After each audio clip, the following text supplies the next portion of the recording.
ኦሪገን በአመጽ ችቦ እየተቀጣጠለች ነው። ግዛቲቱ ዶናልድ ትራምፕ የብሔራዊ ዘብ አባላትን በፖርትላንድ እንዲሰማሩ መወሰናቸውን ተከትሎ ሕገ ወጥ ነው በማለትም ክስን መስርታለች።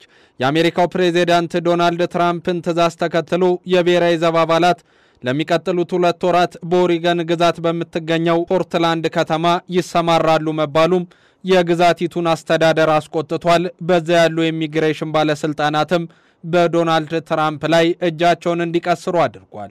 ኡርለት የአሜሪካ የመከላከያ ሚኒስተር ፒት ሄግሴት የላኩት ደብዳቤ ተቃዋሚዎች በሚያካሄዱት አሊያም ይካሄድበታል ተብሎ በሚታሰበው ፖርትላንድ ከተማ የፌዴራል ንብረቶችን ለመጠበቅ ሲባል ቢያንስ 200 የብሔራዊ ዘብ አባላት እንደሚሰማሩም የሚገልጽ ነበር። ትራምፕ የኢሚግሬሽን ማዕከላት ኢላማ የሚደረጉ ተቃዋሚዎችን ለማስቆም በከተማ የሚሰማሩ ወታደሮች አስፈላጊ ሆኖ ከተገኘም ሙሉ ኃይላቸውን እንዲጠቀሙ መፍቀዳቸው ደግሞ በግዛቲቱ ፖለቲከኞች ዘንድ መወደድን አልፈጠረላቸውም። ኦሪገን በበኩሉ የብሔራዊ ዘብ አባላትን በፖርትላንድ ማሰማራት ሕገወጥ ነው ስትል የትራምፕ አስተዳደር ላይ ክስ በመመስረትም ምላሽን ሰጥታለች።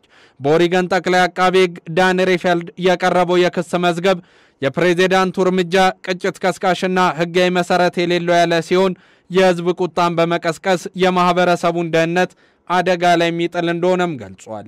የትራምፕ አስተዳደር ሕገወጥ ስደትን ለመከላከል ጥብቅ እርምጃ እየወሰዱ ባሉበት ወቅት በአሜሪካ ከተሞች ተጨማሪ ወታደሮች ስምሪት መስፋፋትም እየታየ ስለመሆኑ ተነስቷል። ትራምፕ ውሳኔው በከተማዋ በከበባ ውስጥ የሚገኙትን የኢሚግሬሽንና ጉምሩክ መሰረተ ልማቶችን በአንቲፋና በሌሎች ሀገር ውስጥ የሽብር ድርጅቶች ከሚፈጸምባቸው ጥቃት ለመከላከል እንደሚረዳ በትሩዝ የማህበራዊ ሚዲያ ትስስር ገጻቸው ላይ አስፍረዋል። ሆኖም ዲሞክራት ሕግ አውጪዎች ግን ይህንን የዶናልድ ትራምፕን እርምጃ የተቃወሙ ሲሆን በፖርትላንድ የፌዴራል ጣልቃ ገብነት አስፈላጊ ነው ያሉትን ሐሳብም አልተቀበሉትም። በእርግጥም ግዛቲቱ የዶናልድ ትራምፕን ወይም ከዋሽንግተን የሚነሳን ትዕዛዝን ላለመቀበል አሻፈረኝ ያለችበት ምክንያት ሕጋዊ መሰረት የሌለው ስለመሆኑ በማስደገፍም እያቀረበች ነው። የኦሪገን ገዢ ቴና ኮቴም ቅዳሜ ዕለት በፖርትላንድ ምንም አይነት ብሔራዊ ስጋት የለም፣ ማህበረሰባችን ደህንነቱ የተጠበቀና የተረጋጋ ነውም ሲሉ ተሰምቷል። በፖርትላንድ የሚገኘው የኢሚግሬሽንና ጉምሩክ ባለስልጣን ተቋማት ከሰኔ ወር ጀምሮ በተቃዋሚዎች ኢላማ የሆኑ ሲሆን ተቋሙ ወደ ግጭት አምርቶ ጉዳት ያስከተለበት ሁኔታዎችም ሲፈጠሩ ታይተዋል። ከአውሮፓውያኑ መስከረም 8 ጀምሮም የአሜሪካ ጠቅላይ አቃቤ ሕግ ቢሮ በ26 ግለሰቦች ላይ በፖሊስ መኮንኖች ላይ ጥቃት በመፈጸም በቁጥጥር ስር ለማዋልና በመታገል እሳት በማስነሳት የፌዴራል ክስን መስርቷል። የሀገር ውስጥ ደህንነት መስሪያ ቤቱም እንደገለጸው ተቃዋሚዎች በፖርትላንድ በሚገኘውና የኢሚግሬሽንና ጉምሩክ ተቋም ላይ በተደጋጋሚ ጥቃትና ከበባን ፈጽመዋል ሲልም የክሱን ፍሬ ነገር አስረድቷል። በዚህም በርካታ ግለሰቦች በቁጥጥር ስር መዋላቸውንና የፌዴራል ሕግን በመጣስ ክስ እንደተመሰረተባቸው መስሪያ ቤቱ በማህበራዊ ሚዲያ ገጹ ላይ ባጋራው ጽሑፉም አብራርቷል። በቅርቡ የአንድ የሀገር ውስጥ የሽብር ድርጅት ሆኖ የተፈረጀው ሮስ ሲት አንቲፋ በሕገወጥ መንገድ የስደተኛ ማዕከል መኮንኖች ላይ ድብደባም ፈጽሟል ብሏል። የመኖሪያ ቤታቸውን አድራሻ በበይነ መረብና በበራሪ ወረቀቶች ላይ አትመዋል። ከአንቲፋ ጋር ግንኙነት ያላቸው ግለሰቦችም በአገር ውስጥ ደህንነት ሰራተኞች ላይ የግድያ ማስፈራሪያ ልኳል ሲል የአገር ውስጥ የደህንነት መስሪያ ቤቱም ክስን አቅርቧል። በዚህ ሳምንት መጀመሪያ ላይም አንቲፋ የተባለው ቡድን የአገር ውስጥ የሽብር ድርጅት ሆኖ እንዲፈረጅ ትራምፕ በትዕዛዙ ላይ በደማቅ ብዕራቸው ውሳኔን አሳልፈዋል። ይህ ደግሞ በበርካቶች ዘንድ ስለምን የሚል ጥያቄን እንዲነሳ ያስገደደም ጉዳይ ሆኗል። አንቲፋ ፋሽስት ወይም ጸረ ፋሽስት አንቲፋ በዋናነት በግራ አክራሪ አቀንቃኞች የተደራጀ እንቅስቃሴ ስለመሆኑ ይነገራል። ባለሙያዎቹም እንደሚሉት ግን በአሜሪካ ማንኛውም ቡድን በአገር ውስጥ የሽብር ድርጅት ሆኖ እንዲቋቋም የሚያስችል ምንም አይነት ሕጋዊ መንገድ የለም። በመሆኑም እንደዚህ አይነት ፍረጃዎች የመናገር ነጻነትና የመሰብሰብ መብትን በሚጠብቀው ሕግ መሰረት ሕገ መንግስታዊ ችግሮች እንደሚገጥማቸው ገልጸዋል። ይህንን አይቶ የተረዳ ሰምቶ የሚያገናዘበ የለምና ትራምፕ በኦሪገን ያሉ ስደተኞችን ጠራርግ ያስወጣለው በሚል ሂሳብ የአገሪቱን ሕገ መንግስት እየጣሱ ነው ሲልም የኦሪገን ግዛት አሳስቧል።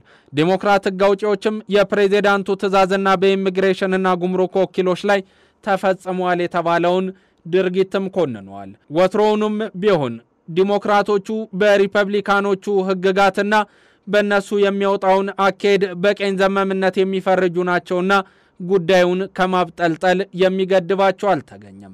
ከ5 ዓመት በፊት የፈጸሙትን ጨዋታም እንደገና ሊመልሱት እንደሚችሉ የሚያሳዩ ተጨባጭ መረጃዎችን እያየን ነው ሲሉም በዶናልድ ትራምፕ ላይ እጃቸውን እየቀሰሩ ነው። የአካባቢው ሕግ አውጪዎች ለማህበረሰቡ አስጊ ያልሆኑ ሰዎችን በማሳደድ የኢሚግሬሽንና ጉምሩክን ባለስልጣንም ሲከሱ ተስተውሏል።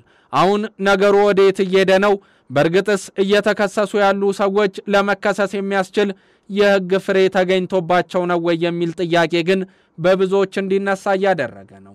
በኢሚግሬሽንና ጉምሩክ ከታሰሩት መካከልም 65 በመቶ የሚሆኑት ምንም አይነት የወንጀል ክስ እንዳልቀረበባቸው የሚያስረዳ መረጃም ተገኝቷል።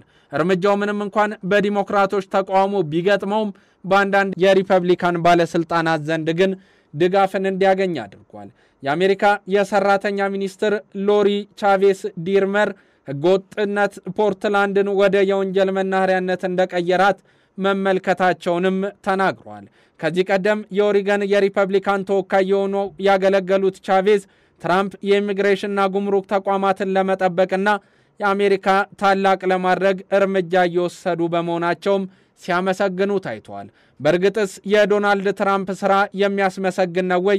እያደረጉ ያሉትስ ነገር ከቁብ የሚቆጠር ነው ወይ የሚል ጥያቄ የሚነሳባቸው ሰውየው ግን ዛሬም ድረስ ነገሩን የሚያዩበት መንገድ በብዙዎች ዘንድ ቁጣ እንዲጫርባቸው እያደረገ ነው። አዎ ኦሪገን ዛሬም እየታመሰች ነው፣ ዛሬም እየተበጠበጠች ነው። ትራምፕን አንቀበልም ያሉ የግዛቲቱ አስተዳዳሪዎችና ፖለቲከኞችም ነገሩ ወዴት ሊያመራ ይችላል የሚል ጥያቄን ደጋግመው ሲጠይቁ እየተሰሙ ነው። ዶናልድ ትራምፕ ግን ስደተኛን ከአሜሪካ ምድር ጠራርጌ ያወጣለሁ በሚለው ፖሊሲያቸው ጸንተዋልና ኦሪገን ያሉም የስደተኛ ማዕከላትን አፈራርሼ በዛ የሚገኙ ህገወጦችንም ዋጋቸውን እሰጣቸዋለሁ እያሉ ነው። በእርግጥስ ዶናልድ ትራምፕ እንዳሉት ህገወጥነትን እሳቸው ናቸው የሚያበረታቱት ወይስ የኦሪገን ግዛት? ነገሩን በቅጡ የሚመረምሩ ሰዎች ግን የዶናልድ ትራምፕ የስልጣን ጀንበር 4 ዓመቱንም የሚደፍን አይመስልም እያሉ ነው።